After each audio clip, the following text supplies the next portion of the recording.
Pinapasauli na ng Korte Suprema sa gobyerno ang 60 bilyong pisong pondo ng PhilHealth na binalik sa National Treasury. Live mula sa Maynila, nangunguna sa balita si News 5 Justice Correspondent Camille Samonte. Camille, naging kontrobersyal noon ang pagkuha ng pondong yan mula PhilHealth.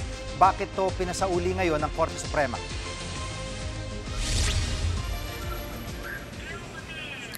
Jiggy, sa desisyon ng Korte Suprema, unconstitutional o labag sa saligang batas ang paglipat ng 60 billion pesos na excess funds ng PhilHealth sa National Treasury noong 2024. Unanimous ang naging desisyon ng mga mahisrado sa consolidated petition para ibalik sa PhilHealth ang pondo. Ipinag-utos din ng Korte Suprema na wag nang galawin ang 29.9 billion pesos pang balanse ng umano'y excess funds. Immediately, executory ang pagpabalik ng pondo at idadaan ito sa pamamagitan ng 2026 General Appropriations Act.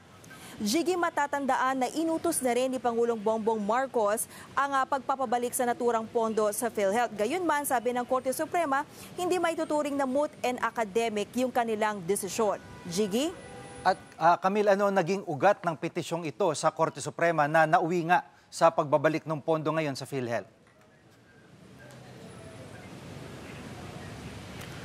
Jiggy, noong 2024, naghain ng petisyon sa Korte Suprema ang ilang grupo at health advocates. Gusto nilang harangin nga itong transfer order ng Department of Finance para sa 89.9 billion pesos na pondo ng PhilHealth. Makakaapekto raw kasi ito sa mga programang pangkalusugan. Giit naman ng nooy Finance Secretary na si Ralph Recto, sobra itong pondo at may kapangyarihan daw ang gobyerno na bawiin ito base sa isang special provision sa General Appropriations Act.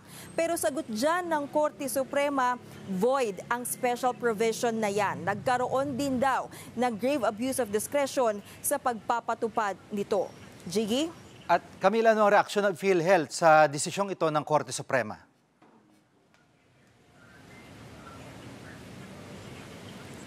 Jiggy, malugod naman na tinanggap ng PhilHealth itong desisyon ng Korte Suprema. Tiniyak nito ang wastong paggamit sa pondo para nga palakasin pa ang kanilang serbisyong pangkalusugan. Nagpasalamat din ang Department of Health sa desisyon ng Korte Suprema at nangako itong ipatutupad ng maayos ang Universal Healthcare Act. Si Executive Secretary Recto naman, nirerespeto raw ang desisyon ng Korte Suprema at tiniyak na susundin ito ng Finance Department. Yan muna ang latest. Balik sa iyo, Jiggy. Yan ang ulat ni Camille Samonte live mula sa Maynila. Mga kapatid, Jiggy Manikad po. Pagdating sa mahalagang balita sa loob at labas ng bansa, dapat una sa lahat, mag-follow at mag-subscribe na sa social media pages ng News 5.